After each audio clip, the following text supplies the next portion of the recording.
वास्तवमा भन्ने हो भने भगवद् गीता 17औं अध्यायमा नै समाप्त भइसकेको छ।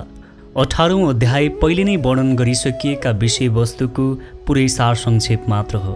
भगवद् गीताको प्रत्येक अध्यायमा भगवान कृष्ण विशेष जोड दिएर भन्नुहुन्छ, भगवान प्रति गरिने भक्तिमय सेवा नै जीवनको परम लक्ष्य हो।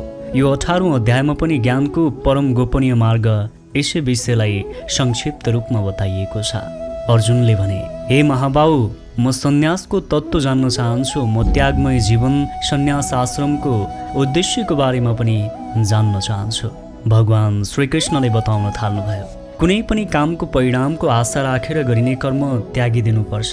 तर जुन कर्मले मानिसलाई उच्च आध्यात्मिक ज्ञानतिर लैजान्छ त्यस्तो कर्मलाई कहिल्यै त्याग्नुहुन्न। सांसारिक इच्छापूर्ति गर्ने उद्देश्य लिएर गरिने यज्ञहरू बन्द गर्नुपर्छ। तर हृदय शुद्धिका लागि अध्यात्म विज्ञानमा उन्नति गर्नको लागि गरिने यज्ञहरूलाई पनि त्याग्नु राम्रो हुँदैन। केही विद्वानहरू सबै प्रकारको कर्मलाई दोष जस्तै ठानेर त्याग्नुपर्छ भनेर घोषणा गर्दछन्, तर केही सन्तहरू भने यज्ञ, दान तथा तपस्या जस्ता कर्मलाई कहिल्यै पनि त्याग गर्नु हुँदैन भन्छन्। हे अर्जुन, अब त्यागको विषयमा मेरो निर्णय सुन। शास्त्रमा पनि 3 प्रकारको त्यागको बारेमा वर्णन गरिएको छ। यज्ञ, ज्ञान, तपस्या जस्ता कर्महरू त्याग गर्नु हुँदैन। यी गर्नै पर्ने कामहरू हुन्। यज्ञ, दान र तपस्याले महात्माहरूलाई पनि शुद्ध बनाउँदछ। फलको कुनै आशा नराखिकन आसक्ति रहित भएर यी सबै कर्महरू गर्नुपर्छ। हे पृथापुत्र अर्जुन, यी कर्महरूलाई कर्तव्यकै विषय ठानेर सम्पन्न गर्नुपर्छ। यही नै मेरो अन्तिम विचार हो। निश्चित गरिएका कर्तव्य कर्मको त्याग कहिल्यै पनि गर्नु हुँदैन। यदि कसैले मोहमा परेर आफ्नो कर्मको त्याग गर्दछ भने त्यस्तो त्यागलाई तामसी त्याग भनिन्छ।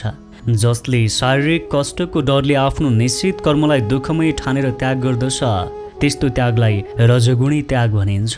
त्यस्तो कर्मले मानिसलाई कहिले त्यागको उचाइमा पुर्याउँदैन।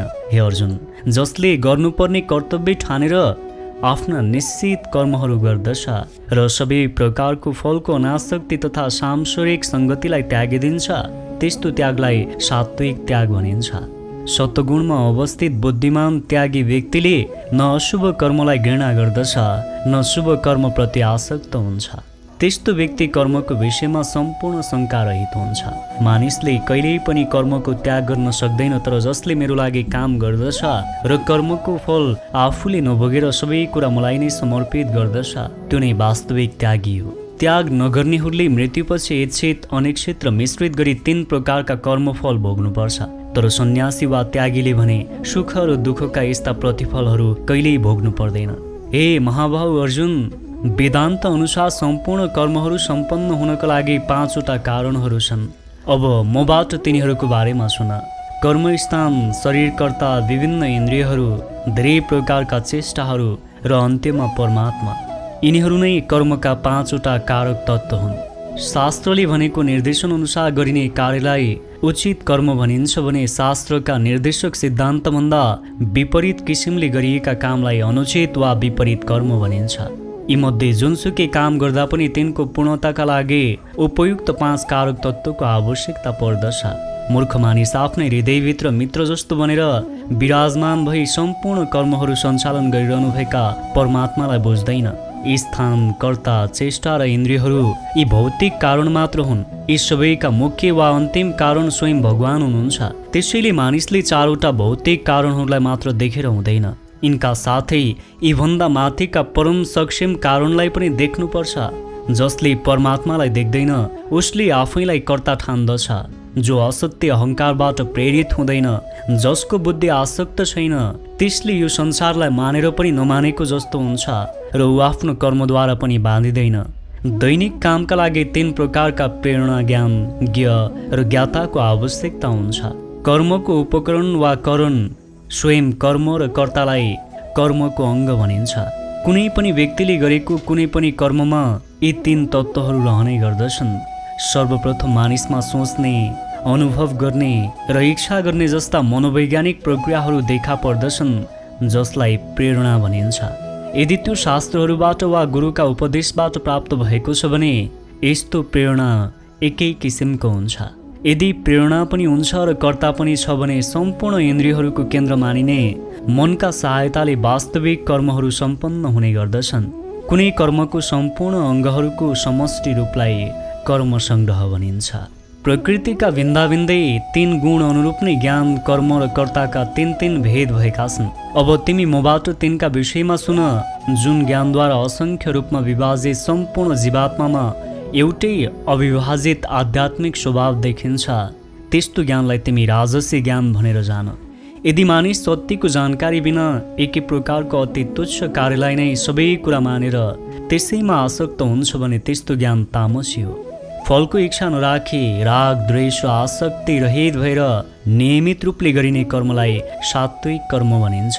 तर आफ्नै इच्छा पूर्तिको लागि अहङ्कारको भाव राखेर कठिन परिश्रमपूर्वक गरिएको कर्मलाई रजोगुणी वा राजसी कर्म मानिन्छ। मानिसले आफूले गरेको कर्मको हिसाब राज्यलाई वा यमदूत भनिने परमेश्वरको दूतहरूलाई बुझाउनु पर्छ।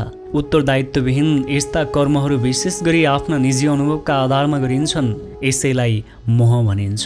यस्ता सबै मोहग्रस्त कर्महरू तमोगुणबाट उत्पन्न हुन्छन्। मेरो भावनामा लागेका मानिस सधैँभरि प्रकृतिका गुणहरूभन्दा माथि उठेको हुन्छ। उसले आफूलाई रुचि भएका कर्मफलको पनि आशा राख्दैन, किनभने ऊ झुटो अहङ्कार र घमण्डभन्दा माथि उठेको हुन्छ। तैपनि ऊ यस्ता कार्यहरू पूर्ण नभइन्जेल उत्साहपूर्वक त्यसमा लागेको हुन्छ। यसमा उसले कष्ट पाए पनि उसले चिन्ता गर्दैन, ऊ सधैँ उत्साहपूर्वक रहन्छ। यस्तो किसिमको कर्तालाई सत्वगुणमा अवस्थित कर्ता भनिन्छ। जो व्यक्तिहरू केवल यही जगतलाई मात्र भौतिक रूपले बढी सम्पन्न र आरामदायी बनाउन चाहन्छन्, त्यस्ता मानिस अति लोभी हुन्छन्। आफूले जे प्राप्त गरेका छन् त्यसलाई सधैँ रहने तथा कहिल्यै नहराउने ठान्दछन्।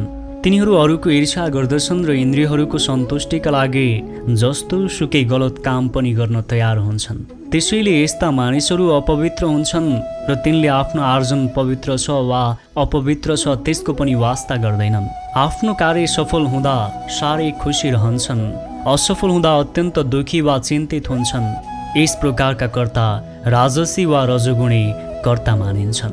मानिसले कुन कुन कर्म गर्नुहुन्छ र कुन कुन कर्म गर्न हुँदैन भन्ने जानकारी हामीले शास्त्रीय आदेशहरूबाट पाउँछौँ। शास्त्रका वचनहरूलाई बेवास्ता गरी गर्न नहुने काममा संलग्न रहने व्यक्तिहरू प्राय भौतिकवादी हुन्छन्। तिनीहरू प्रकृतिका गुणअनुसार काम गर्दछन् तर शास्त्रको निर्देशन अनुसार काम गर्दैनन्। यस किसिमका कर्ताहरू भद्र हुँदैनन् र सामान्यतया तिनीहरू सधैँ धूर्त र अर्काको अपमान गर्ने कार्यमा निपुण हुन खोज्छन्। तिनीहरू अल्छी हुन्छन्, गर्नुपर्ने कर्तव्यहरू हुँदा हुँदै पनि आफ्नो काम ठिकसँगले गर्दैनन् र पछि गरौँला भनेर राख्दछन्। त्यसैले गर्दा तिनीहरू खिन्न देखिन्छन्। तिनीहरू हरेक काम ढिलो गर्ने गर्दछन्।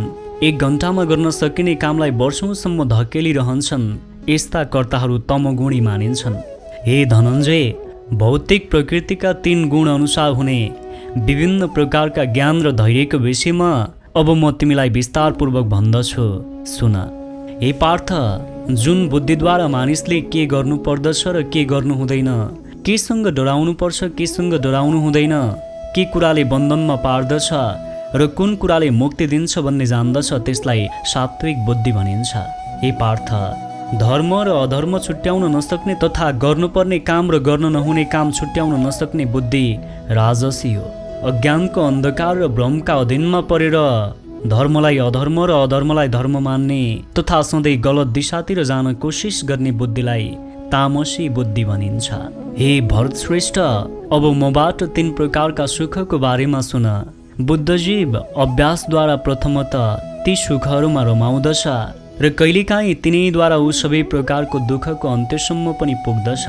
जो सुरुमा विष जस्तो लागे पनि अन्त्यमा अमृत समान हुन्छ र मानिसलाई आत्मा साक्षात्कारका लागि उठाउँदछ, त्यस्तो सुखलाई सात्विक सुख भनिन्छ।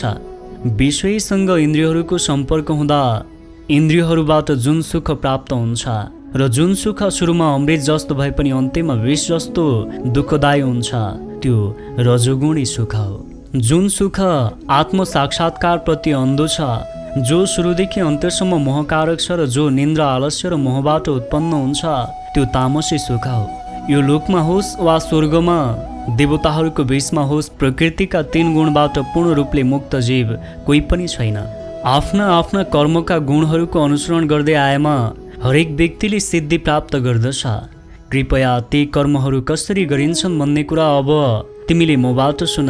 आफ्नो स्वभाव अनुसारको कर्मद्वारा सम्पूर्ण प्राणीहरूको उद्गम स्रोत तथा सर्वव्यापक भगवानको अर्चना गरेर मानिसले सिद्धि पाउँदछ। राम्रोसँग सम्पन्न गरिएको अर्काको कर्म वा व्यवसायलाई अपनाउनुभन्दा त्रुटिपूर्ण ढङ्गले गरिएका भए पनि आफ्नै कर्ममा लाग्नु राम्रो हुन्छ। आफ्नो स्वभाव अनुसार निर्देशित कर्म कहिल्यै पनि पापबाट प्रभावित हुँदैन। हे कुन्ती पुत्र, दोषपूर्ण भए पनि आफ्नो स्वभावको साथमा उत्पन्न भएको कर्म त्याग गर्नु हुँदैन, किनभने जुनसुकै उद्यम पनि धुवाँले आगो ढाकिए जस्तै दोषले ढाकिएको हुन्छ। आफूलाई म सधैँ भगवानको अंश हुँ भन्ने सम्झनु र त्यसैले मलाई मेरो कर्मको फल भोग्ने अधिकार छैन भन्ने सोच्नु नै सही सन्यास हो। मानिस परमेश्वरको अंश भएकोले उसले गरेका कर्मको फल पनि परमेश्वरद्वारा भोग्नुपर्छ। म वास्तवमा परमेश्वरकै लागि काम गर्दैछु भन्ने मानसिकता बनाउन सकेमा मानिस सन्तुष्ट हुन सक्छ। यस प्रकार ऊ कुनै पनि भौतिक वस्तुप्रति आसक्त हुँदैन। उसलाई भगवानको सेवाबाट प्राप्त हुने दिव्य आनन्द बाहेक अरू कुनै वस्तुबाट पनि आनन्द नलिने बानी परिसकेको हुन्छ। परमेश्वरको सन्तुष्टिका लागि आफ्नो कर्मको फल त्याग गर्नाले मात्रै मानिसले ब्रह्मको परम अवस्था प्राप्त गर्दछ। यही नै आत्मसाक्षात्कारको विधि हो। बुद्धिद्वारा निर्मल भएको व्यक्तिले आफूलाई सत्वगुणमा स्थापित गर्दछ। यसरी नै मानिस मनलाई नियन्त्रण गरेर सधैँ ध्यानरत हुन पुग्दछ। ऊ इन्द्रिय तृप्तिका विषयप्रति आसक्त हुँदैन र आफ्ना क्रियाकलापमा राग र द्वेषबाट मुक्त हुन्छ। यस्तो अनासक्त व्यक्ति एकान्त ठाउँमा बस्न रुचाउँछ। ऊ आवश्यकताभन्दा बढी खाँदैन र उसले आफ्नो शरीर र मनका क्रियाकलापमाथि नियन्त्रण कायम गर्दछ। उसमा झुटो अभिमान हुँदैन, किनभने उसले आफूलाई शरीर ठान्दैन। ऊ अनेक भौतिक पदार्थहरू ग्रहण गरेर शरीरलाई बढी मोटो र बलियो बनाउन पनि चाहँदैन। उसमा शरीर नै आत्मा हो भन्ने भावना नहुने हुनाले उसले कहिल्यै घमण्ड गर्दैन। भगवानका कृपाले प्राप्त भएको प्रत्येक वस्तुबाट ऊ सन्तुष्ट रहन्छ र इन्द्रिय तृप्तिको अभावमा कहिल्यै रिसाउँदैन। न उसले इन्द्रियका विषयहरू आर्जन गर्ने प्रयत्न नै गर्दछ। यसरी जब ऊ झुटा अहङ्कारबाट पूर्णतया मुक्त हुन्छ र सम्पूर्ण भौतिक वस्तुहरूप्रति अनासक्त हुन्छ, त्यो अवस्था नै ब्रह्म साक्षात्कारको अवस्था हो। त्यस अवस्थालाई ब्रह्मभूत अवस्था पनि भनिन्छ। केवल भक्तिद्वारा मात्रै मानिसले मलाई यथार्थ रूपमा बुझ्न सक्दछन्। यस प्रकारको भक्तिद्वारा पूर्ण रूपले मेरी भावनामा भावित भएको व्यक्ति भगवत धाममा प्रवेश गर्न सक्दछ। मेरा शुद्ध भक्तहरू मेरो संरक्षणमा रहेर सबै प्रकारका कार्य गर्दै मेरो कृपाले नित्य तथा अविनाशी धाममा पुग्ने गर्दछन्। हे अर्जुन, सबै कार्यका लागि ममा नै निर्भर हौ। सधैँ मेरै संरक्षणमा कर्म गर। यस प्रकारको भक्तिमा रहेर म प्रतिको पूर्णतया ज्ञानले युक्त हौ। यदि तिमी मेरो ज्ञानमा आउँदछौ भने मेरो कृपाले बुद्ध जीवका सम्पूर्ण सबै बाधाहरूलाई पार गर्नेछौ। यदि अहङ्कारवश यस्तो ज्ञानमा रहेर काम गर्दैनौ र मेरो बारेमा सुन्दैनौ भने तिमी नष्ट हुनेछौ। तिमी गलत दिशातिर निर्देशित हुनेछौ। तिम्रो स्वभावले तिमीलाई युद्धमा लगाउनेछ। अहिले तिमी मोहमा परेर मेरो निर्देशन अनुसार जुन काम गर्न मानिरहेका छैनौ, त्यही काम तिम्रो आफ्नै स्वभावबाट उत्पन्न कर्मको वशमा परेर गर्न बाध्य हुनेछौ। हे अर्जुन, परमेश्वर हरेकको हृदयमा बस्नु भएको छ र भौतिक शक्तिबाट बनेको यन्त्र जस्तो शरीरमा चढेर समस्त जीवात्मालाई आफ्नो मायाद्वारा घुमाइरहनु भएको छ। त्यसैले तिमी पूर्ण रूपले उहाँको शरणमा जाऊ। उहाँको कृपाद्वारा तिमीले राम्रो शक्ति र परम नित्य धाम प्राप्त गर्नेछौ। यस प्रकार मैले तिमीलाई गोपनीय भन्दा गोपनीय ज्ञान भने। यसलाई पूर्णतया चिन्तन मनन गर र त्यसपछि जे इच्छा हुन्छ त्यही गर। तिमी मेरा अत्यन्त प्रिय मित्र भएको हुनाले तिम्रो हितको लागि म तिमीलाई सबभन्दा गोपनीय ज्ञान वा परम उपदेश दिँदैछु, त्यो सुन। सधैँभरि मेरो चिन्तन गर, मेरो भक्त बन, मेरो पूजा गर, मलाई नमस्कार गर। यसरी तिमी मसँग आउनेछौ। तिमी मेरो अत्यन्त प्रिय मित्र भएकोले तिमीलाई म यो वचन दिन्छु, सबै प्रकारका धर्मलाई त्यागेर मेरो शरणमा आऊ।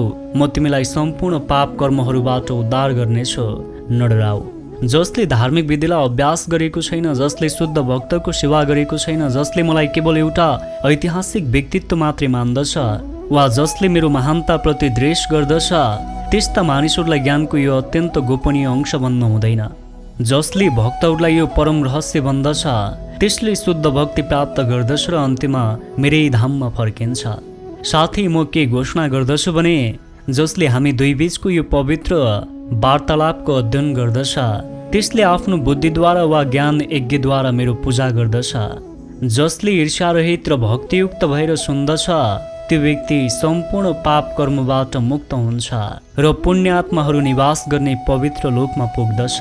हे पार्थ, हे धनञ्जय, तिमीले एकाग्र चित्तले यो ज्ञान सुन्यौ कि अब तिम्रो ज्ञान र मोहको नाश भयो त? अर्जुनले भने, हे कृष्ण, हे अटल, मेरो मोह नष्ट भयो। हजुरको कृपाले मैले फेरि मेरो स्मृति प्राप्त गरेँ। म अहिले निश्चित छु, म स्थिर भएको छु र हजुरको आदेश अनुसार काम गर्न तयार छु। सञ्जयले भने, यस प्रकार मैले कृष्ण र अर्जुन यी दुई महापुरुषहरूको वार्तालाप सुने र त्यो अत्यन्त अद्भुत सन्देशले मेरो शरीर रोमाञ्चित भइरहेको छ। भगवद् गीताको सुरुवातमा कुरुक्षेत्रको युद्ध मैदानमा के भयो भन्दै धृतराष्ट्रले आफ्ना सचिव सञ्जयसँग सोधेका थिए। आफ्ना महान गुरु व्यासका कृपाले सञ्जयका हृदयमा युद्धक्षेत्रको सम्पूर्ण दृश्य प्रकट भएको थियो। यसरी सञ्जयले युद्धक्षेत्रको मूल विषयको वर्णन गरेका थिए। श्रीमद् भगवद् गीता एउटा यस्तो पुस्तक हो जसले हाम्रो वास्तविक जीवनलाई सकारात्मक तरिकाले परिवर्तन गरिदिनेछ। यदि हामीले यही पुस्तक पढ्यौँ र भगवान् श्रीकृष्णले देखाएको बाटो चल्यौँ भने हामीलाई हाम्रो जीवन जिउन सहज हुनेछ र हामीले हाम्रो जीवनमा आउने सबै समस्याको सजिलै हल निकाल्न सक्छौँ र पार गर्न सक्छौँ। भगवान् श्रीकृष्णद्वारा आफ्ना घनिष्ठ मित्र अर्जुनलाई भन्नुभएका बाणीले आत्मसाक्षात्कारका लागि मार्गदर्शन गर्दछ। यही बाणीले गर्दा त्यो अर्जुन जो युद्धभूमिमा पुगेर पनि युद्ध गर्नको लागि हार मानिरहेका थिए, पछि तिनी अर्जुनले महाभारत जितेका थिए। तपाईँ पनि त्यही अर्जुन बनेर यो पुस्तक पढ्नुहोस् र आफ्नो जिन्दगीको महाभारतलाई जित्नुहोस्। महात्मा गान्धी, अल्बर्ट आइन्स्टाइन जस्ता धेरै सफल व्यक्ति छन् जसले भगवद् गीताबाट प्रेरित भएर आफ्नो जिन्दगीलाई सफलताको शिखरमा पुर्याए र अब पालो तपाईँको हुनेछ। एकैछिन सुन्नुहोस् त, यस्तै ज्ञानको नजिक रहन अडियो बुकहरू सुन्नको लागि अडियो घर एप्लिकेसनलाई डाउनलोड गर्नुहोला।